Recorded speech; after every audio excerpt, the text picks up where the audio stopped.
Right. Hello, everyone. Welcome to the January 9th, 2022 Carmine Street Metrics. If you can believe that we're still on Zoom.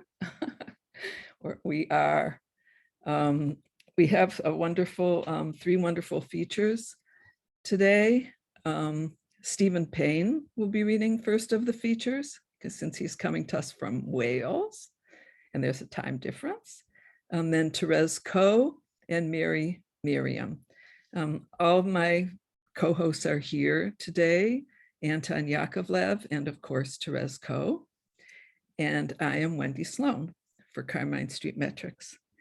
All right, let's see, let's begin then with our first open mic reader. Is, let's see, they've got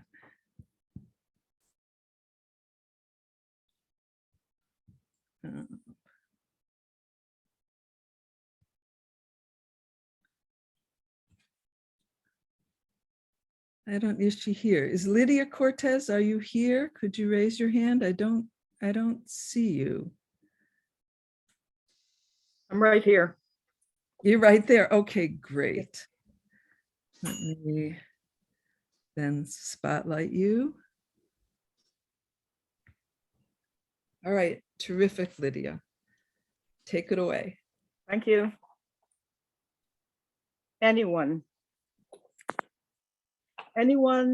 ever tell you you have strong eyes? Anyone ever tell you you've got weak ankles or weak arches or weak opinions or eyes that are weak, that are crossed? Anyone ever tell you that they love you?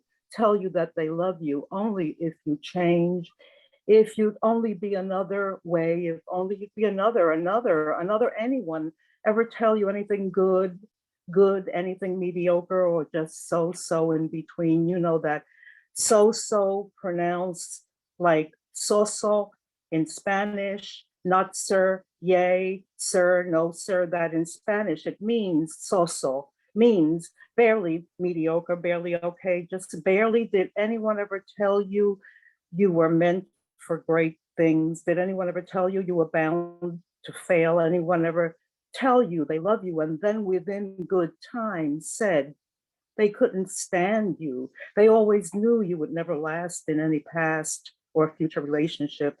Anyone ever tell you, anyone ever say you get better with each year that passed? Did anyone ever, could anyone tell you, did anyone tell you you were a failure before you even started? Before? Did anyone ever tell you, ever try to love you? Did anyone ever try to understand you? Ever try instead of making you cry? Did anyone ever tell you, please, pretty now, please, have a happy new year?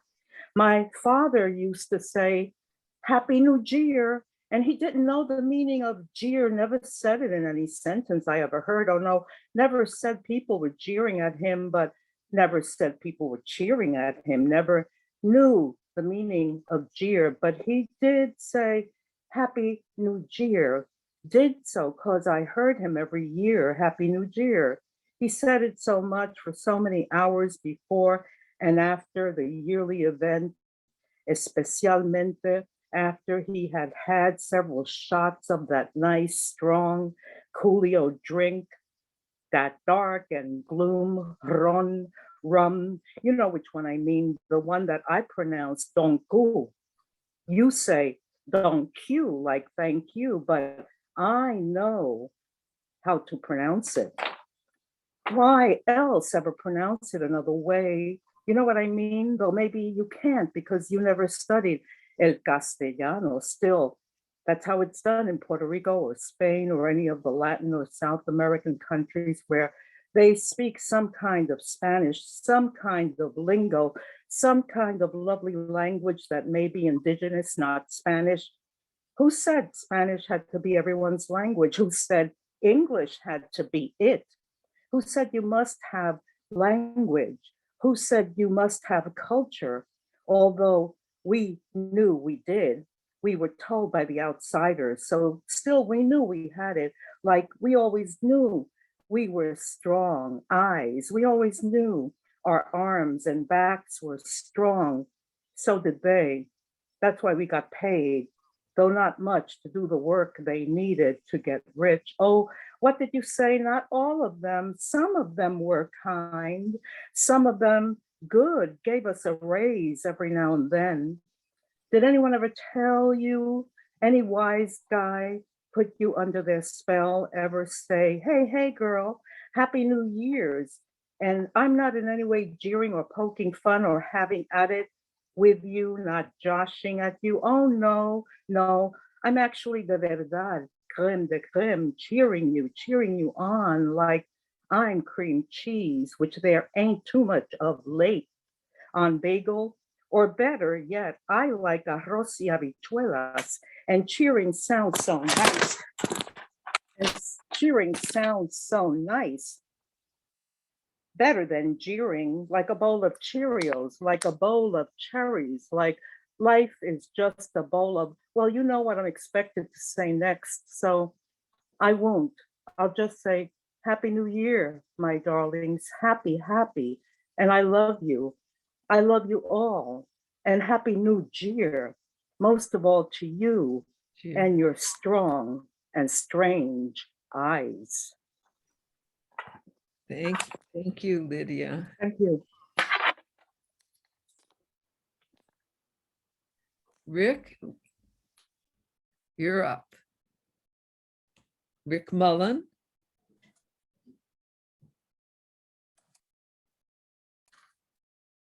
Hi, can you hear me? Yep. Okay, I'm going to read a poem that is actually the first poem of a 9-sonnet crown, but it's a standalone. Takedown. Coaches Thibodeau and Hare ate lunch across the highway at the Hornet's Nest. They got banged up. Then, rolling with the punch, taught driver's ed. Will this be on the test? I asked one afternoon. Should I drive drunk like you? The surly Thibodeau made sure to tap me for a wrestling demonstration later on that week. McMullin, you're about the size and weight and bone formation for a move we used to call the double dunk. I want to show Coach Hare, get over here. I crouched and shot in for a knee, upending Thibodeau, who stunk of beer. Coach Hare stood up and left the gym. At 3, I passed him in the parking lot. He stunk. Thanks. Thank you, Rick. Thank you. Let's see. Hilary Sideris is next. Hi, Hilary. Can you unmute yourself? Hi. Hi. Hi. Nice to see you. Nice to see you all. I'm looking forward to hearing Terese, Stephen, and Mary. I'm going to read a poem called Indiana, where I grew up. We played tag. I was it. In Leesburg, streets were brick, air, manure thick. With my new Brady Bunch lunchbox, I scraped poop off my earth shoe on the bus ride home, past corn and bean fields, rusted husks of trucks on blocks, chained dogs in shanty camps, Rose Kellogg's falling down house and one blue dress. Oniony sweet, her sweat smell lingered in the peeling final seat. Mark Spann, her secret Santa, gave her dial. He let me wear his jean jacket, gave Keith Smith his last juicy fruit stick. We moved there, Mom said, because Dad quit his job. In war, I shot Keith in the thigh with a BB. Coach Kender taught us language arts, direct object and verb, fake kicking Nance Peacock, the fastest 6th grade girl, too cute to be my friend. I ran third leg, past Nance the baton. The relay team I slowed down always won. Thank you. Thank you, Hilary. Great to have you two here. Okay, next is Mark McDonnell. Hi, Mark. Hi, hello. Nice to be back. Good to see you again. Cheers. I'm going to read a poem, an old poem called Litter with Psilocybin. The past is watching kittens being born.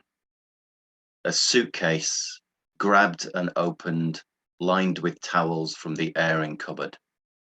Carefully, the past cajoles and coaxes, finally lifts, spitting at the imposition. Cabbage, ginger fat cat, fit to drop. It's dawn. At 17, the past had not expected this on its return. It thought of toast and honey, maybe. All the house is sleeping when the landing light revealed the scene. The heavy creature on the carpet, heaving, lying on her side with bedroom doors all closed, surrounding, looming, almost breathing. The past is interrupting. It neglected mentioning the earthy, dry and tangled fungal strands it ate. Though wearing off, they flood back in when glistening, jellied sacks come slinking out, surrounded by the light of all the saints it held and loved and envied, all the album covers older brothers of its friends bestowed, that filled the past with yearning for a past it never knew. Tonight, in Astley Woods, the air exploded into fractals, filled with such forgiveness for his sins, his best friends too, who laughed so sweet and hard at trees. But now a task has concentrated in this tiny space, this breathless throb of time. They come, they come.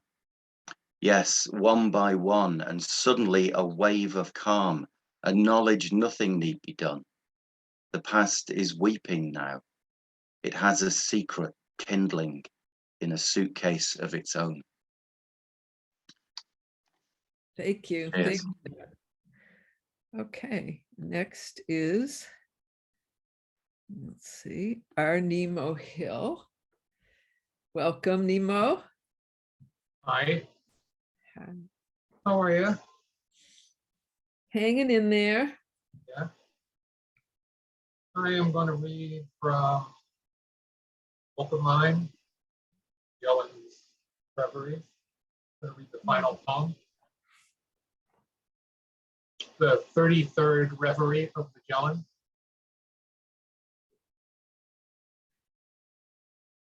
In the song, the exile sings himself of home. Because it has no end, he builds his home. My coat of arms reviled, my honor stained, a traitor to 2 crowns. Had I a home?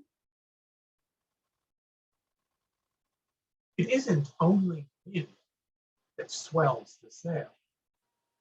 The sea's perfume will speed you far from home. For widows staring from the shore, each wave that surges, then retreats, trades home for home.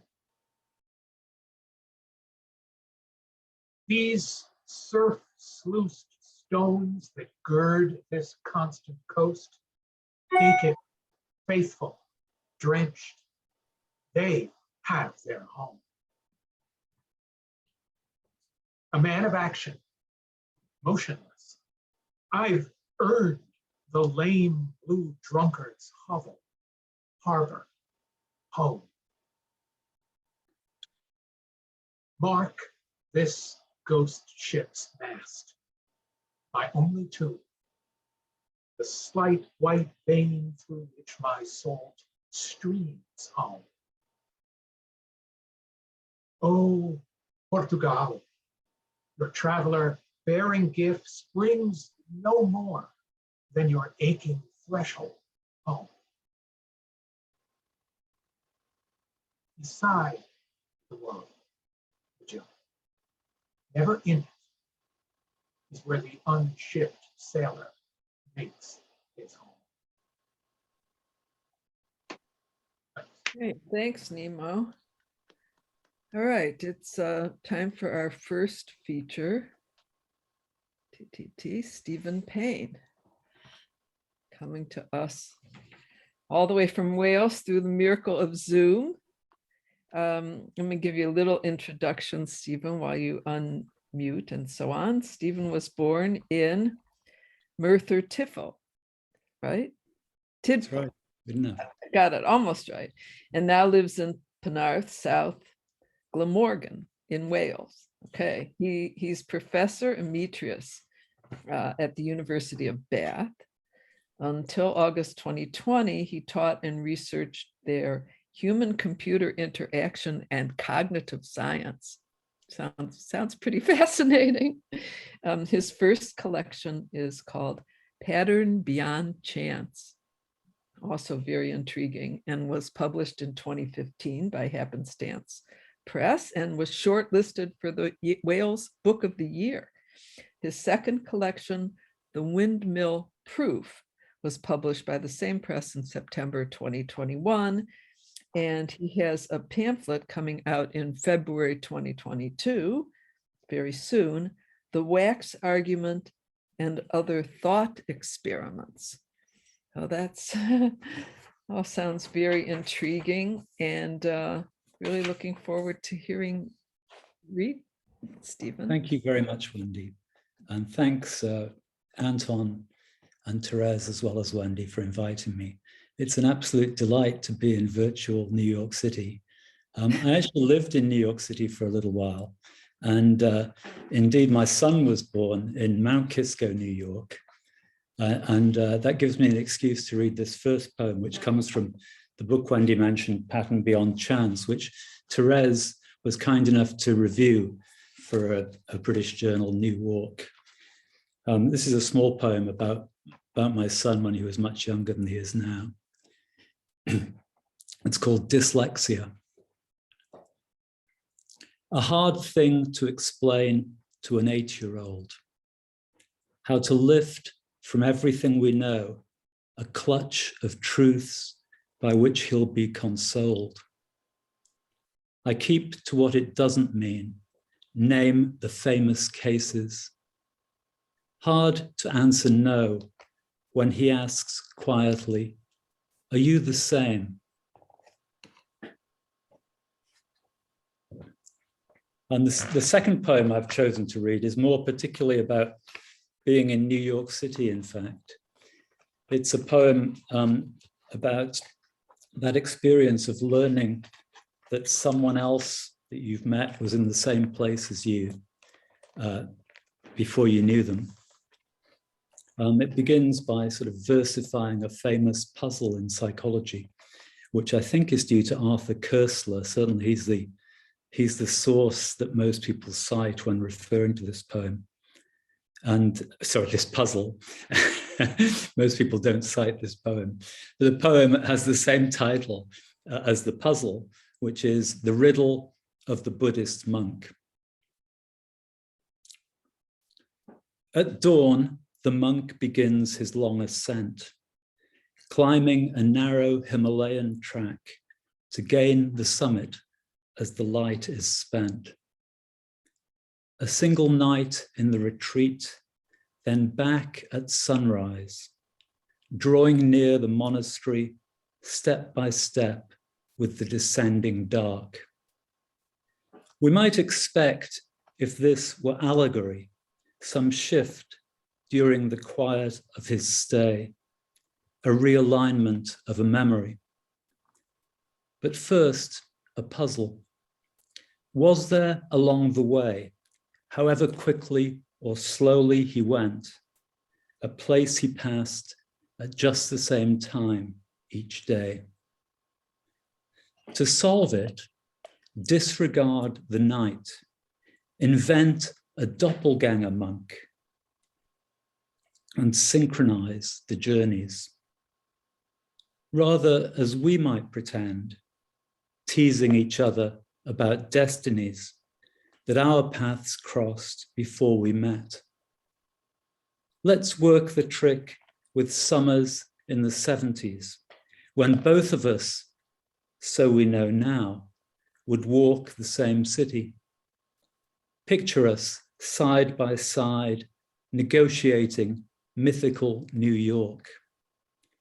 We almost met when we arrived, wide-eyed, Grand Central Station. Looking up, we read the dirty stars. I'm pretty sure you sighed when I got served in a deli right ahead of you and stumbled over my order, stunned by things being various, especially bread. Remember when I thumbed a book in Strand and then replaced it on the shelf for you to find and buy? And didn't we once stand as close as morning after lovers do among the Metropolitan's rooftop sculpture? We turned our backs on the past to share the view across the park, the West Side architecture shining like a model of the future.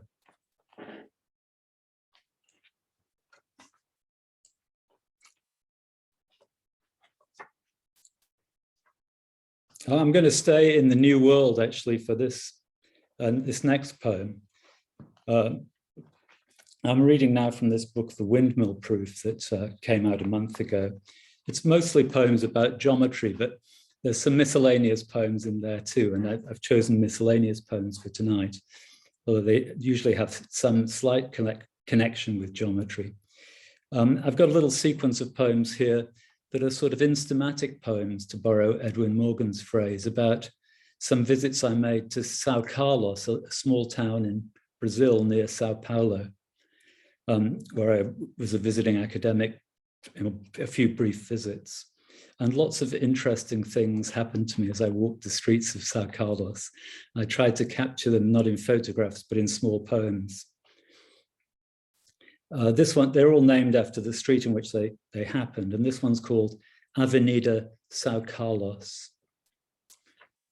The smile of a teenage girl hurrying for the bus you passed, oblivious, a few forgotten thoughts ago, on your way back from the cathedral, where what used to be an open square for families to gather is now a parking lot.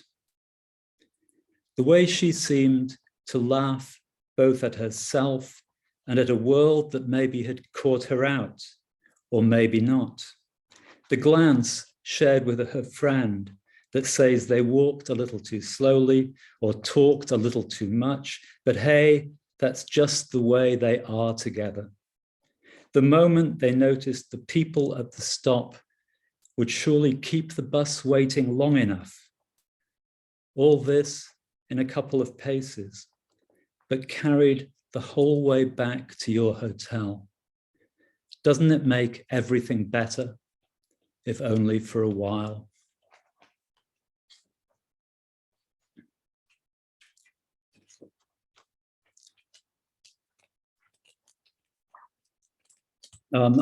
From the New World to the Ancient World in Britain, this poem isn't actually set in Wales. It's set pretty close to the border of Wales at an ancient burial mound,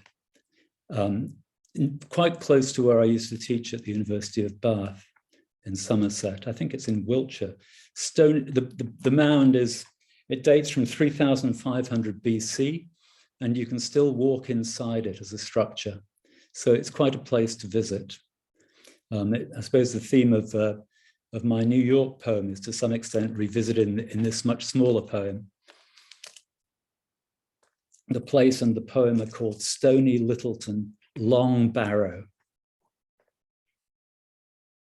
And did those feet get raw climbing the limestone ridge?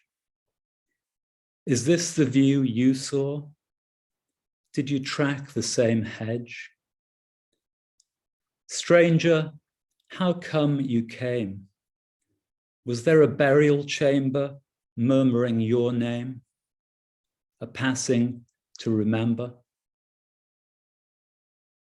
At the entrance, where light meets dark, did you bend down to touch the ammonite, suddenly unalone?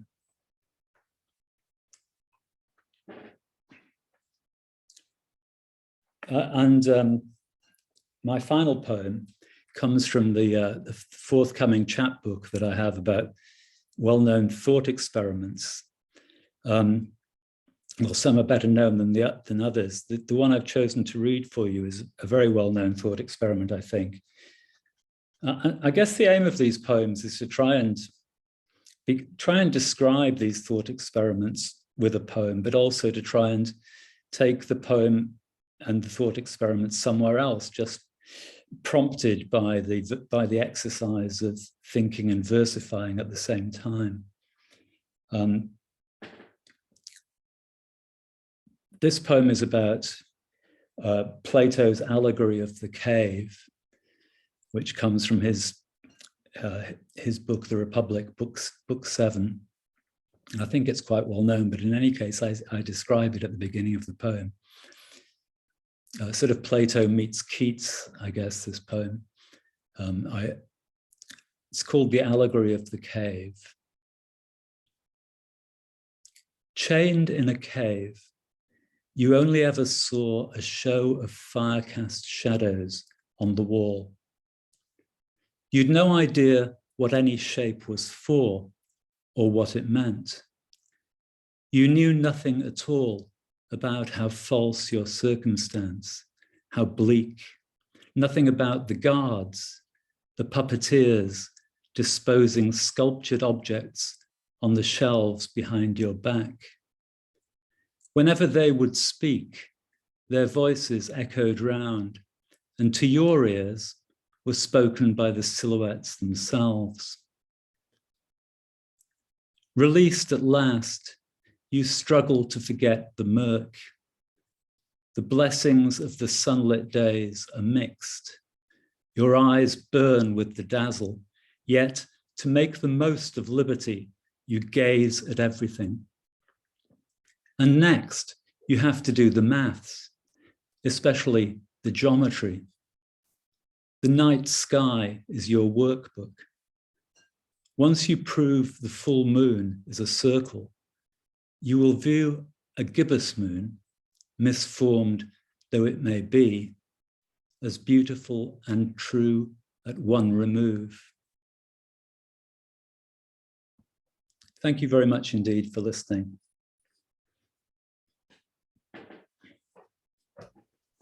Thank you, Stephen. Do people want to unmute and? Yay. Thank you very much. As I say, very nice to be back in New York City. Great to hear strong ideas in a poem. Yeah. Yeah, very unusual to hear about geometry, but it's so basic.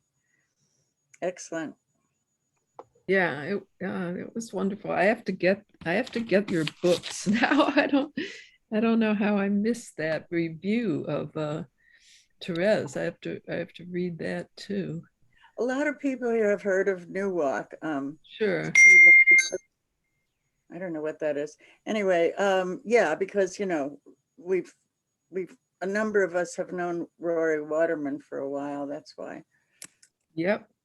I think some of you will know Helen Nielsen. Yes. Yes. She's my publisher and editor who Oh. does these books. She runs a small press, which the books are out with. Didn't she show up at Westchester one time, Wendy? Did you hear her name at Westchester? It sounds familiar, and I don't know quite. Yeah, maybe Well, that. I think so. Not when I was there, but I have a memory of her going there and speaking. What is that? I don't know. I hope that's not my computer, but I mean. No, hope it's mine, but that's it's okay. All right, so we'll move on. Thank you, Stephen. And Carol Nielsen is the next open mic reader. Okay. So this is actually one of my first published poems. And it came out originally about 15 years ago, and I finally included it in my latest chapbook. And I actually have to explain that I wrote this at a time when I was always exhausted because I would drink coffee all day, right up till bedtime, and stay up really late. So here you go. If only I sleep. Robin sent me that email again, a questionnaire for friends. It asks, what's the worst feeling you can imagine? Robin said failure. I said fatigue, even though I used to think that divorce was the worst. Divorce isn't a feeling, but it should be, indicated by black circles under eyes, compulsive smoking, and deep fear that you'll be stuck forever with a low-level pain that makes crying come so easily. I learned that love is resilient, but I'm never so sure I'll survive too little sleep.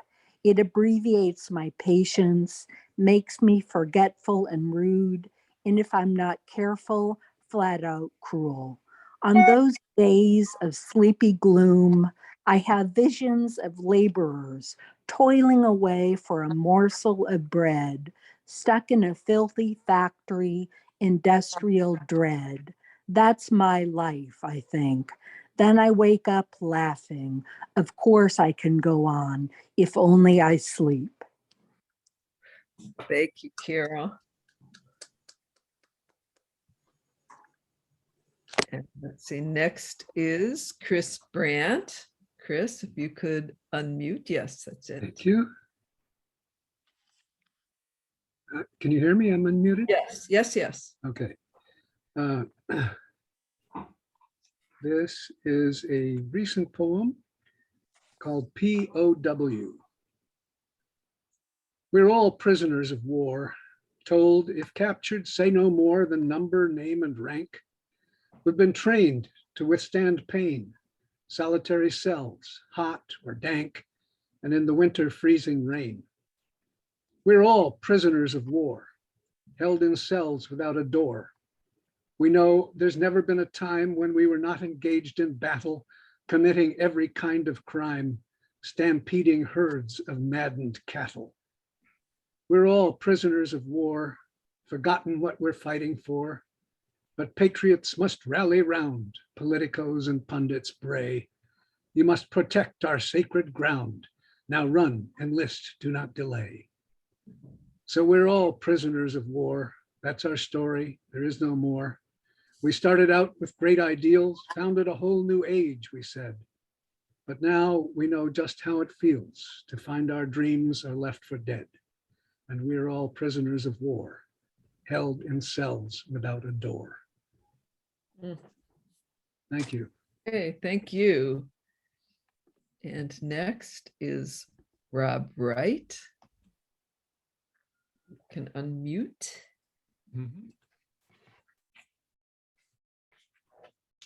Hi, this is written during another season, and I thought I'd read it tonight in honor of that season, a warmer one.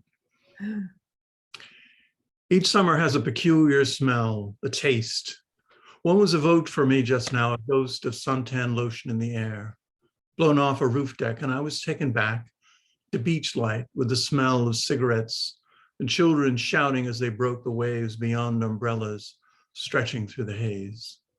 Or biting in the flesh of grapes, the pop of skins that crack, revealing ghosts of wine clustered on pulp around the seed, which rolls between my tongue and teeth before I spit into arbors thick with leaves and gravel paths the color of boiled cream.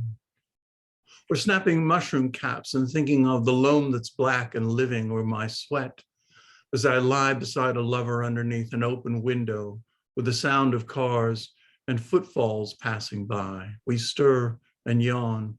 A smell surrounds us, capers soaked in wine. Or rushing wind through ears as swings climb up into free air pumped by pumping legs above a playground's blacktop to the heights, then back down in a sudden rush of breath that only I and I and I possess. Thank you. Okay. Let's see. Next is Peter Krok. There you go. You have to unmute yourself, please. And There you go. so much fine stuff here. I think I'm unmuted. Yes, you and, are. You are. Thank you. This is something I've been working on for quite a while. I hate to say it's not finished, but so many things aren't finished anyway. It's called Tool Man. What makes a tool man? That's a question. Well, he knows where he left his tools. He knows his tools because he had to. Self-taught, he couldn't pay for someone else to do the job. He saved for his place down the shore, his 2 weeks in Wildwood in a bungalow. And what a strange word that is, too. What is the measure of this man? Not having much, he needed little, needed to do things himself. Couldn't pay for an electrician, so he fixed the outlet and did the plumbing too. Familiar with the carburetor, he could adjust the point and timing on his Plymouth. Carried up the ladder, a 25-pound bucket of tar to patch the roof.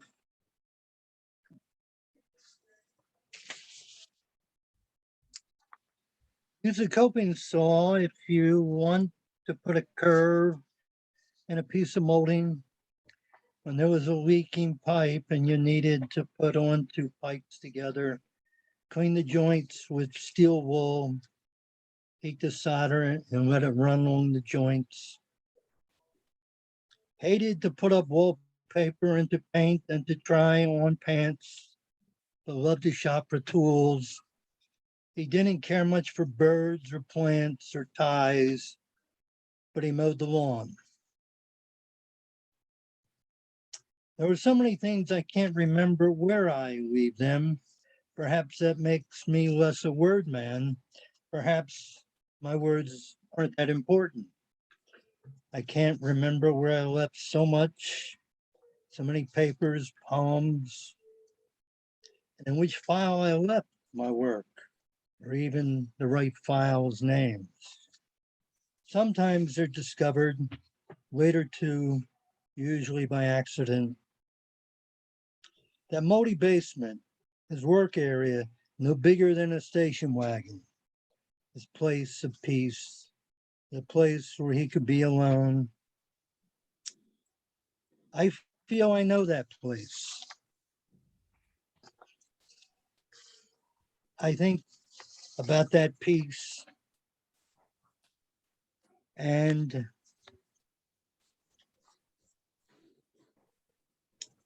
that contentment, quiet among the tools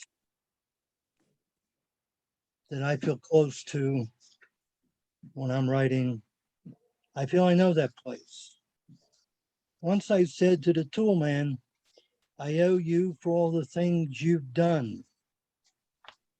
He said, you don't owe me a thing. It was my job.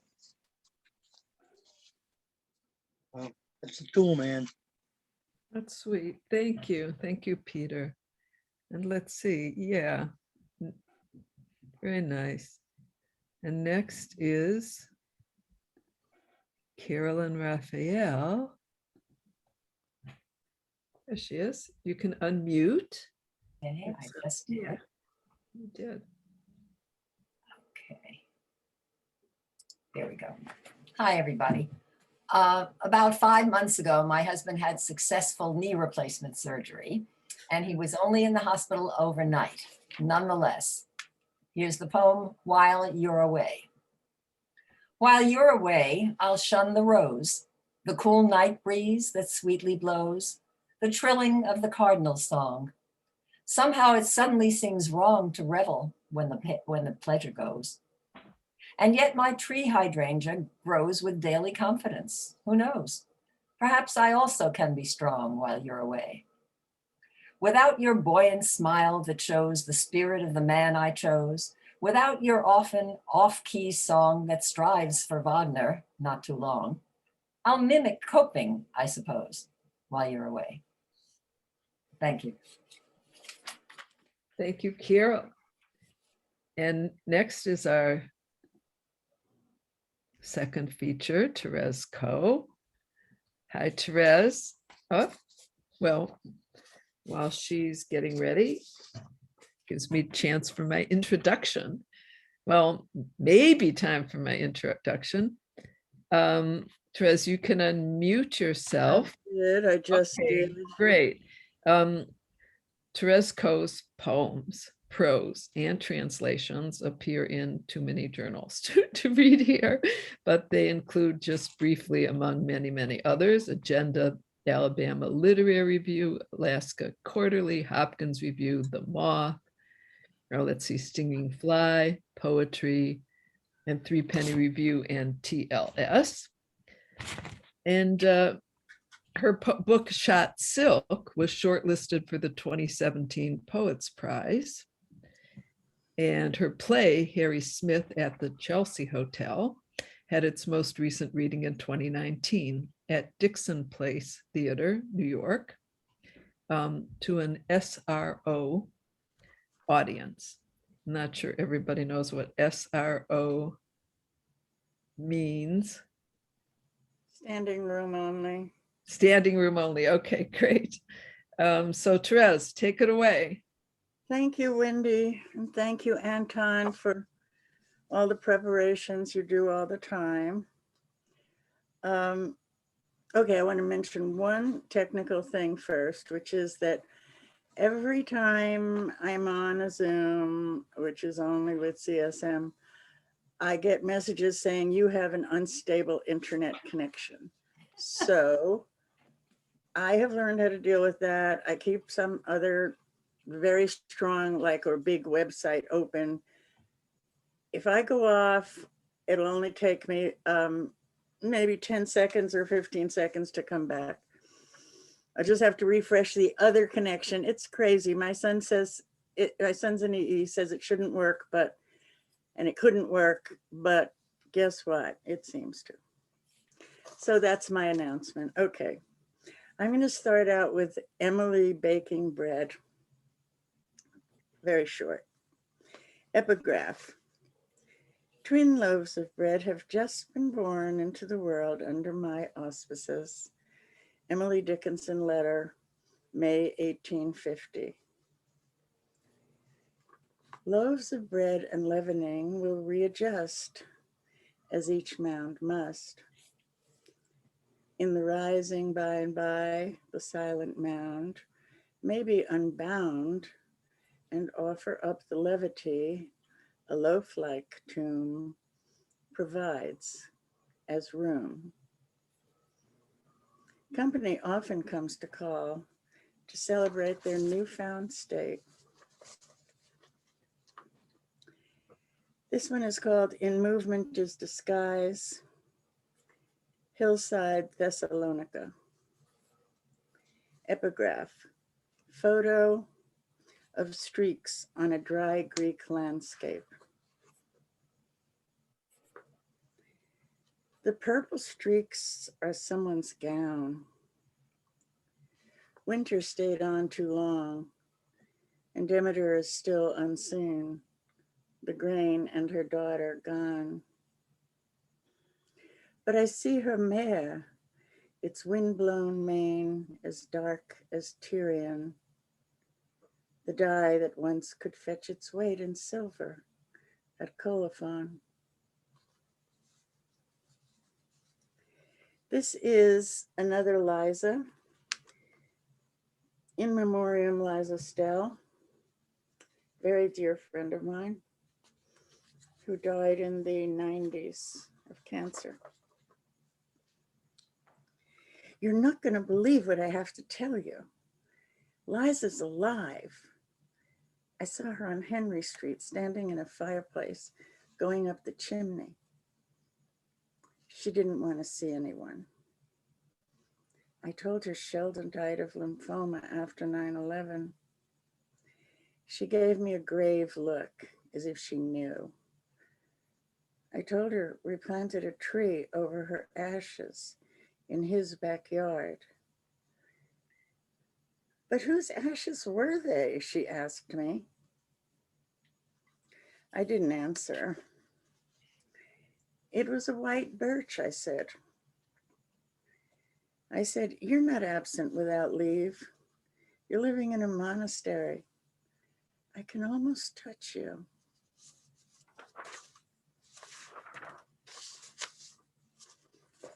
December's end. Nothing could prepare him for the silences and darts, the implicit ways she dared him and spoke in stops and starts. When love cannot be ended by fiat or by plane, it hesitates, suspended in air, to own the rain, and searches through the annals of what was once seduction, electrifying channels of spontaneous conduction.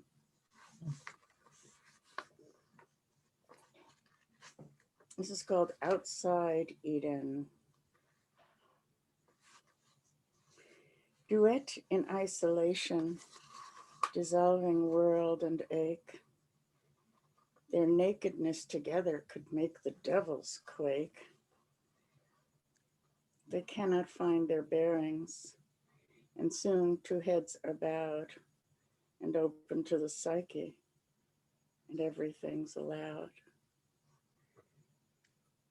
Heaven and hell excluded, the double-backed monster rears, spitting rage and chaos, excoriating tears.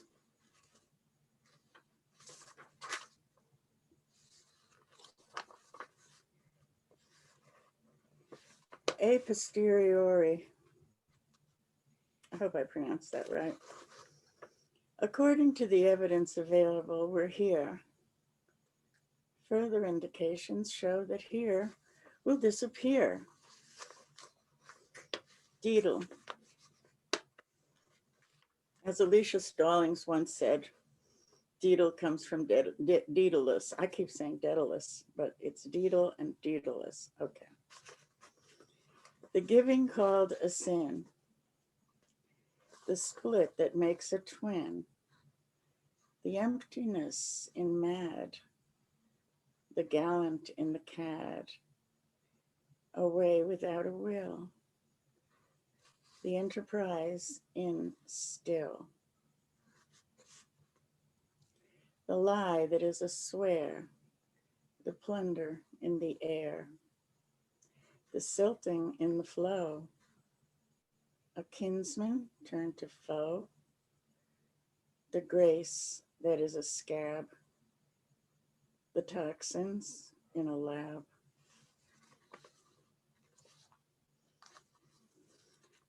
So now I'll do a couple of translations. I'm going to do one by Heine, one from Borges, obviously from Heine, from Borges, and from Villon. I named this Out of Time. He doesn't have titles on his 12-line poems or shorter poems. He doesn't have titles on most of them. From Heine's German. It comes too late, the way you smile, the way you sigh. It comes too late. Those feelings have been dead too long, crushed by your cruelty and hate. Too late, your love comes back to me. The burning looks I used to crave have dropped into a vacancy, like sunlight streaming on a grave. If I could only know when we die, where is it the soul goes? Where's the fire when it goes out? The wind goes where, do you suppose?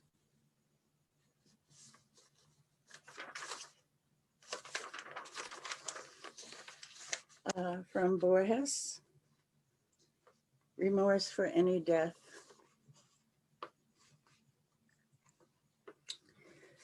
Free in the end of both remembrance and hope, boundless, having transcended almost the future. The dead is not a dead man. He is death.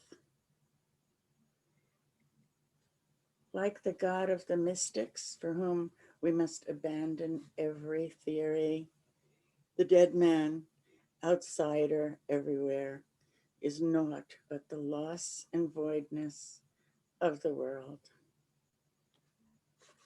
We rob him of everything. We leave him not one color, not one syllable. Here's the courtyard his eyes no longer share. There, the pavement, where once he waited for hope. Precisely what we are thinking, he may be thinking. Like thieves, we have stolen away the bounty of every night and every day.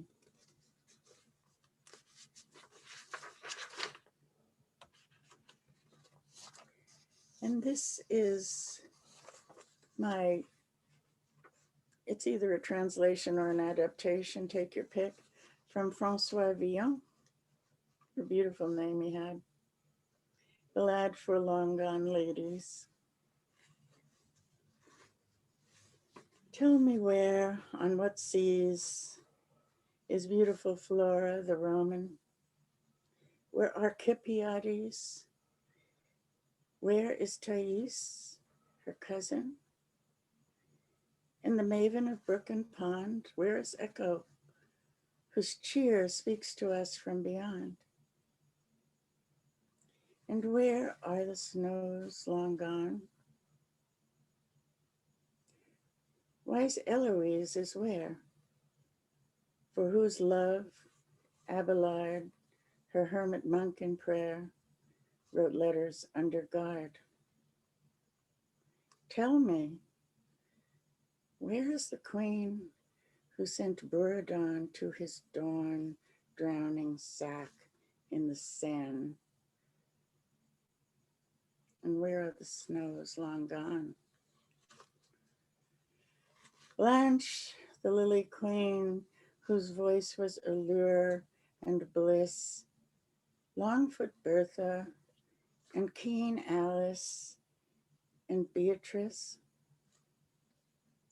and Joan, the maid of Lorraine, my sovereign virgin, where? Burned for France at Rouen. But where are the snows? Long gone. This week, do not sing the refrain. Do not ask again in song. Only one chorus remains. Where are the snows? Long gone.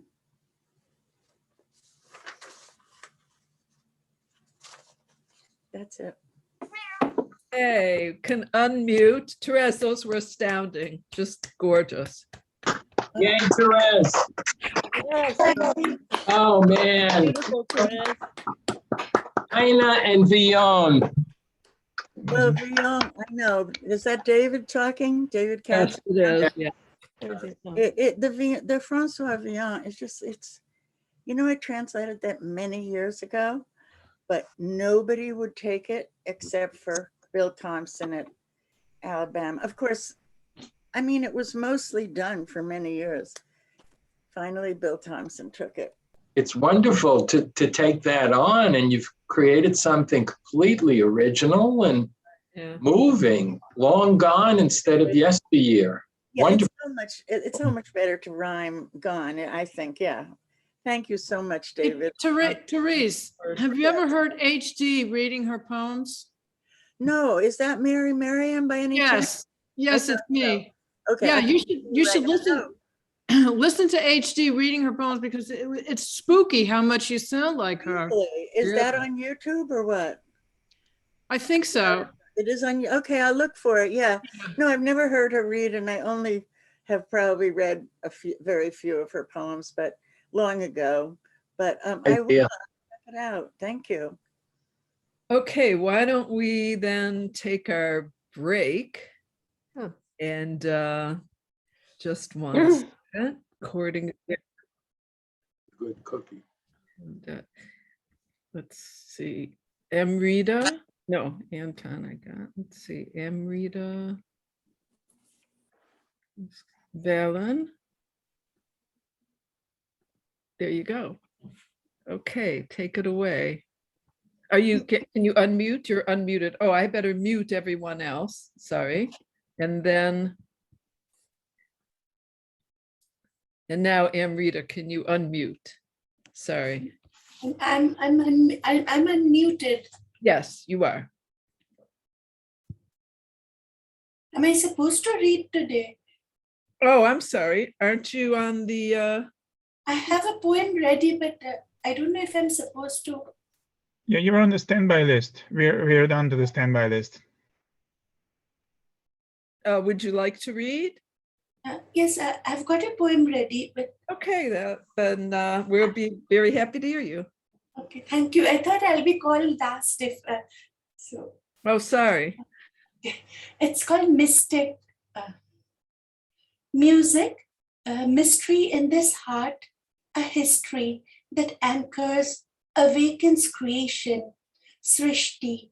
The melody travels time's cochlear aqueducts, relentless passage, releasing into aqueous humor, the minuscule cognition of vitreous humor. No violence done to the senses, the Kool-Aid of enlightenment I am. I realize I achieve myself inside invisible cocoons of infinity. Mystical at birth, life leaves viewed through rustling footfalls of eternity. An ecstasy of water, a witchcraft of spells cast from the spring tides of evolution. Understanding wisdom, how the flow is the journey, how joy unfolds my flower, how death adds the weight of value in equilibrium tears. Mystical constant space time constructs, defied in definitions that embrace each difference, embedded systems, imagery of love. I am not constant till I am fluid. Mystic flying temporal kites in the ocean, a futuristic dream. Love and light surrounds, darkness is laughter. The daring of notions of here ever after. Great, thank you, Amrita. And let's see, Harvey Soss is next. If you can unmute. Try to. Can you hear me? Yes, yes. Okay, let's see.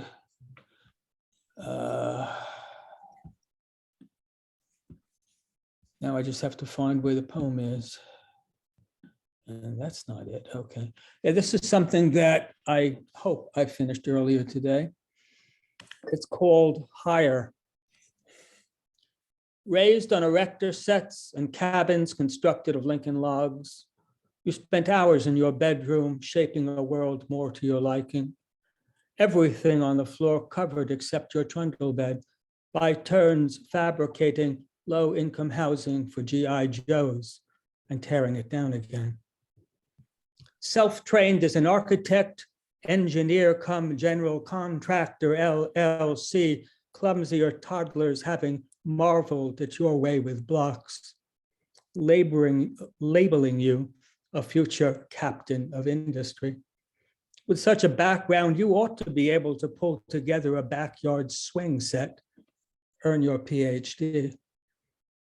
Like the Wright brothers' sister, she looks on as you puzzle over instructions, not so confident as you'd like to be that lone leftover piece, which doesn't seem to fit anywhere, won't prove terribly important in the end and result in a crash and burn rivaling that of Space Shuttle Challenger.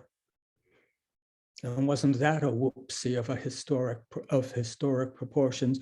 For want of a gasket, 7 lives lost, still hers matters more. You address that last unregenerate bit of metal lying among the unmown grasses of your backyard, appearing harmless enough. Don't crash and burn my kid, you widgety bastard. I'll have none of it. Your 5-year-old daughter, the designated beneficiary of your resolve, of your aping space flight, observes you from a patio chair, as yet unable to reconcile what you're building with its publicly funded playground cousins, unconscious and uncaring of how you're reinventing the wheel for her. A 2 swings and slide DIY takes shape in what with its weeds and wiltings will never be mistaken for a Garden of Eden. A dead tricycle rusting in one corner of an irregular lot renders it a rough approximation of a triceratops burial ground. You made a vow, a handyman's vow, to lift your child above earthbound orthodoxy. Hopscotching friends will have to count her out now, left to fend for themselves in the shadow cast by the swing set you're erecting for her, eructed from the earth you stand on in all its fabulosity, while she, airborne and belted in, instructs you to push her higher, please, higher, embracing the challenge as astronauts have done. Thank you. Thank you, Harvey. And next is David Formanek. Hi, everyone. Hi, everyone. Can you hear me? Yes. Yes. Yes. Yes. Yep. That's my wife in the background. We just barely made it back in time today because we had to tend to the bees. Bees, honeybees, the honeybees. They needed insulation. I'm not going to read about bees. So, and I'd like you to excuse the poetic language at the end and the beginning of this piece. The fells are the Middlesex Fells outside of Boston, where we used to live. I don't know if you've been getting on Facebook an ad for a book about poetic subjects. I think that Facebook is meta now. It's metastasizing. Cerberus, you remember, is the 3-headed dog at the entrance to the underworld. Cerberus wants chow.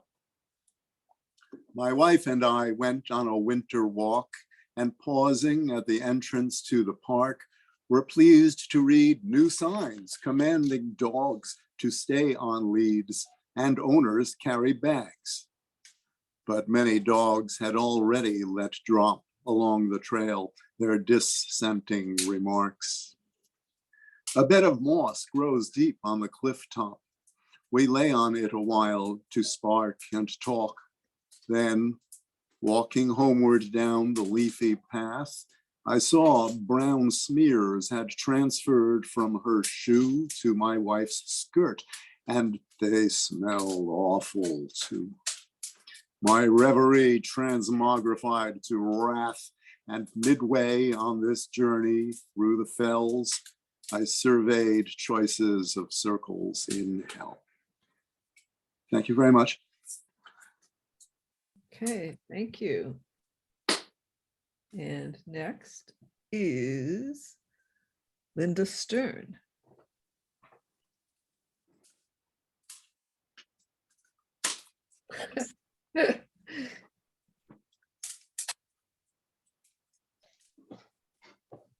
Yes. Yeah. Oh, all right. Yes, musical chairs, as usual.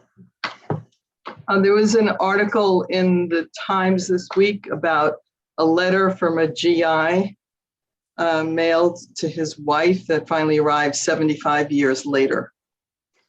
And it reminded me of a poem in my book, Why We Go by Twos, that I wrote after finding a small 45 record that my father had recorded at a USO function before he was shipped out. USO recording. I found a 45, a USO recording you made for her before shipping out 70 years or more ago. You sounded artless, sweet, so calm as you chanted, almost pensive, the Torah verse from your bar mitzvah. Since, you softly said, you knew your ma loved to hear you chant, surely sensing this would be, though you didn't say it, your voice immortal on scratchy vinyl, how she could have again a final pleasure forever, some holy writ. Like a dutiful son, and so young you sounded, though she knew you were wild as a man, as you'd been as a child, quick-tempered, fearless, brash. But you'd sung a few short verses, and that was all for Abraham's God to say. Enough. For him, just some shrapnel, other stuff, half his face lost, a blasted eyeball. After all, to sing so takes some soul. It was Rosh Hashanah, which you knew because you said, and oh, my happy new year, maybe hoping you could cajole her. You were the favored youngest son. You guessed what she was thinking about, how to manage, how to wait it out. The year you left, the year that had begun. Thank you. Thank you, Linda. And next, as you might guess, is David Katz. I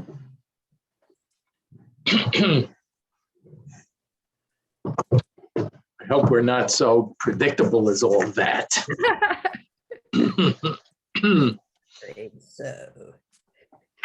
This is a relatively new sonnet called To the Age. There are so many things you do not like, but cannot change yourself. You are a mule that will not leave its stall. Your bones ache. You're when and where and what you are. You are no fool, but neither are you smart. You make demands, you dictate how we talk about ourselves, supply material for our labels, brands, and dirty jokes, the canned goods on our shelves.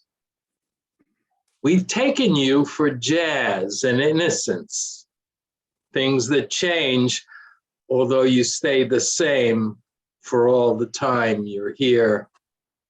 You make no sense except to stand for our collective shame. We each pass through you like the stagnant air, a darkened cloud, this toxic atmosphere.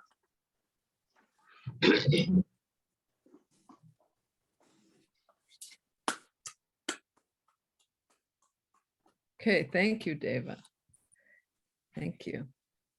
And let's see.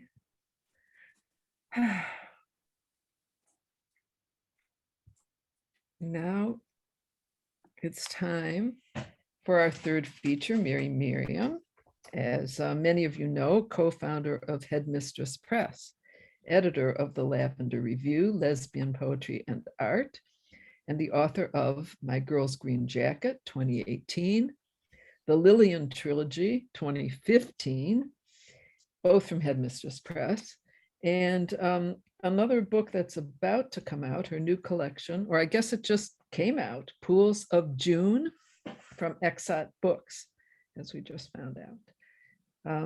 Okay, Mary's poems have appeared, of course, widely recently in poetry, Post Road, Prelude, Subtropics, and the Poetry Review. So, Mary, at last we get to hear you read. Exactly, Wendy. Thank you so much. Could you just please mute everybody? They're not, oh, okay, yes, But- definitely. Because Everybody David- muted. Now you'll, okay. Now you have to unmute. You must unmute again. Yeah, sorry. All right, no problem. Wendy, I think you invited me to read in New York City years and years ago, and I wasn't able to travel there. So I'm really thrilled to be able to read here today. This is my new book, Pools of June, that I'm going to be reading from Exot Books. So everybody buy it, please. And this is, I'll be reading a few poems from the beginning of the book that are in weird voices. They're ekphrastic poems, and they're just, I don't know, they're just very strange in a way to me. So this first one is so strange that I can hardly believe it. There's a long story behind it, which is coming out. I wrote a little micro essay about it for Better Than Starbucks. So that's coming out soon. I don't want to get into the story because it could get too long, but the gist of it is that somehow this poem, this little poem, somehow enabled me to get a brand new house in a dream location. I mean, I can see you, Charlotte, laughing. I mean, yeah, it's you wouldn't think that a poem could do something like that, but well, I'll leave the story for Better Than Starbucks. Okay, this is called Carrie's House. I built a house of driftwood. I built a house of stone. I built a house to be alone. I built a house that stood. Who called the owl to visit me? Who whistled for the crow? Who grew my lovely pecan tree? What does the robin know? I told the world the story of my complicated love.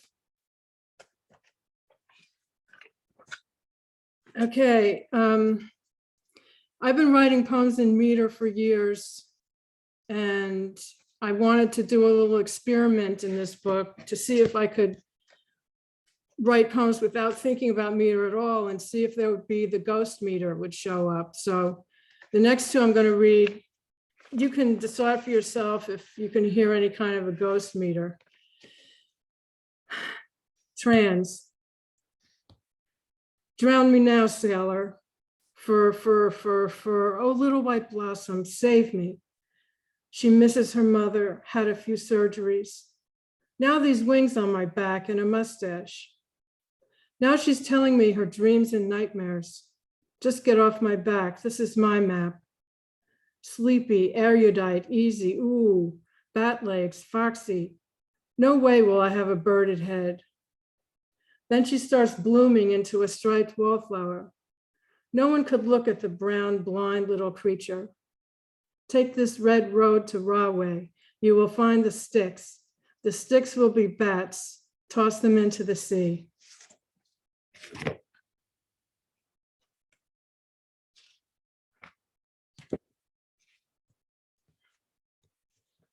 Roxanne, witch.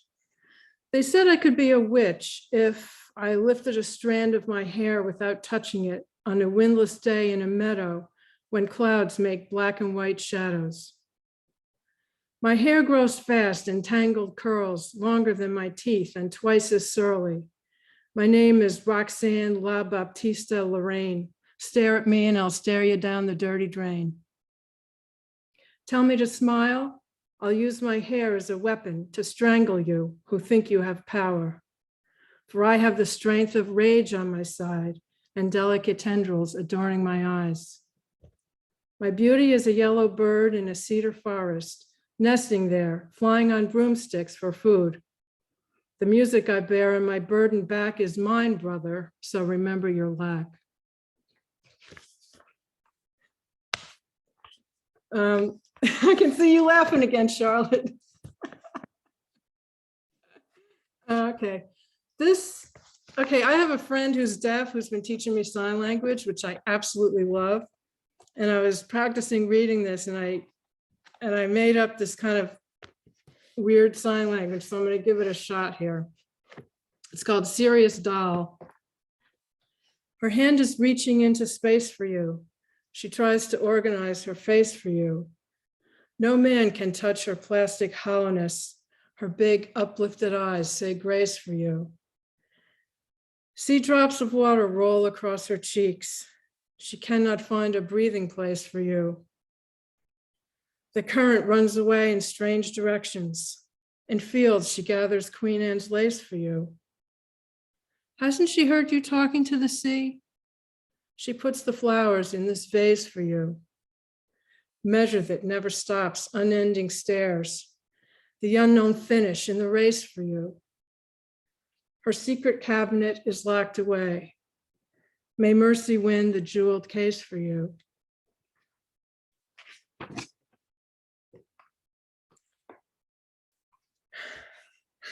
Thank you.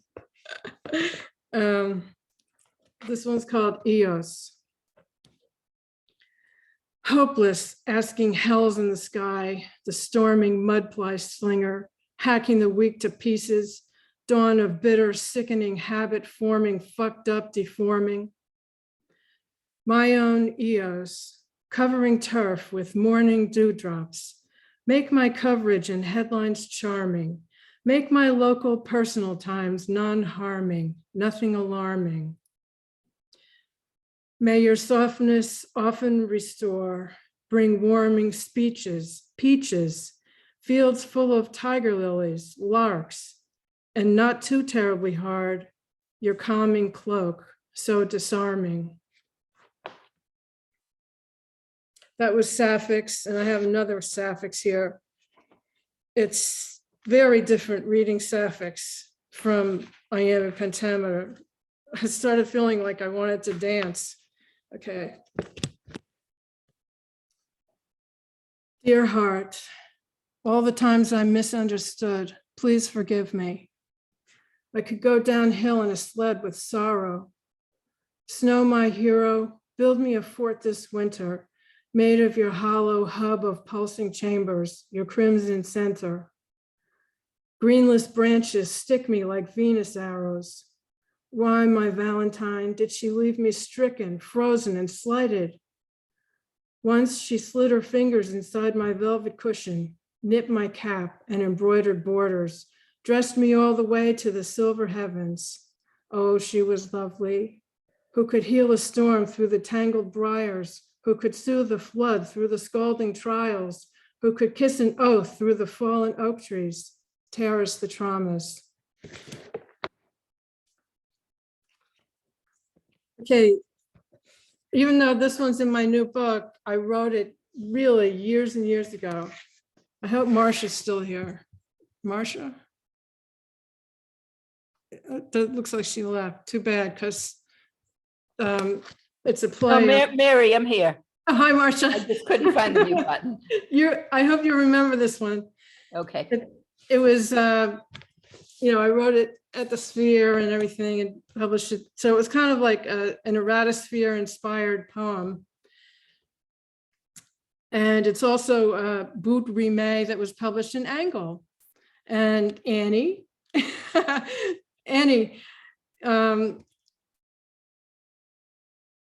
wait a second, was this the one published in Angle? No, maybe it was another bout rimé. I can't remember, but anyway, I did have poems published in Angle, so thanks, Annie. Yeah. Okay, farewell, Farcia. Don't try my patience, gentle telephone.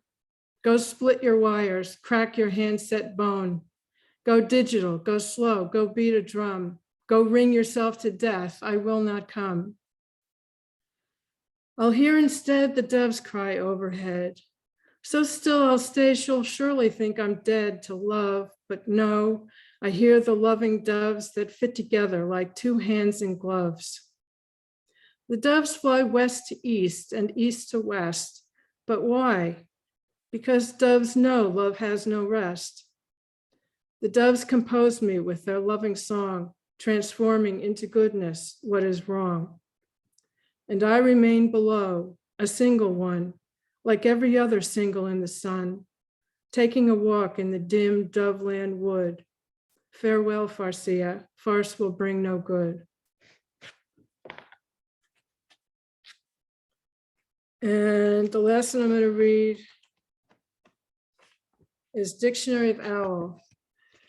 And please, I know I'm talking to a room full of formalists here. Please listen to the way that I read it because it has a lot to do with meter. Okay. Okay, that's a hint, a big hint. I see you, Wendy. Okay. I mean, if you don't get it, even after seeing it, if you see it written, you know, typed, if you don't get it, I don't know if I should tell you in advance or tell you after what I'm trying to get across, but see if you can get it. Okay. Dictionary of Owl. Who cares about the red bud tree? Its flowers half black, half pink from winter's April freeze.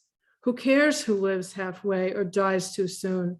The blue jay's baby squirming on bare ground, the agonies of blood, the frigid breeze shaking the fragile sense of April showers.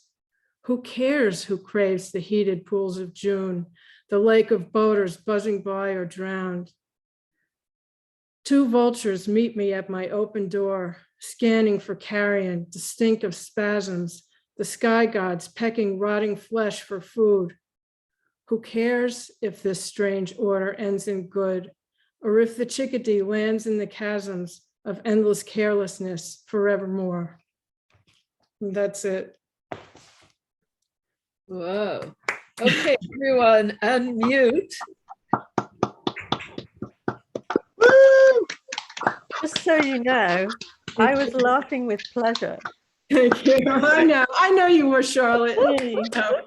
That was delightful. I love the poem for the telephone. Mary, you like that a one? masterpiece, the telephone poem. Oh, thank you, Rena. Thank you. Mary, I just want to say it was an absolute pleasure to hear your New Jersey accent. Oh, really? You can hear it? I'm so Oh, yeah. glad. I'm so Warmed my glad. heart. Thanks, Rick. Thanks. Very beautiful poems. Thank you. All of them. All of them. Thanks. Yes, very great reading, terrific reading. We had I've never great heard you speeches. so well, Mary, ever. That was Really? great. I love the gestures. I Yeah, love the hands were fantastic. beautiful, you know? Very sprightly.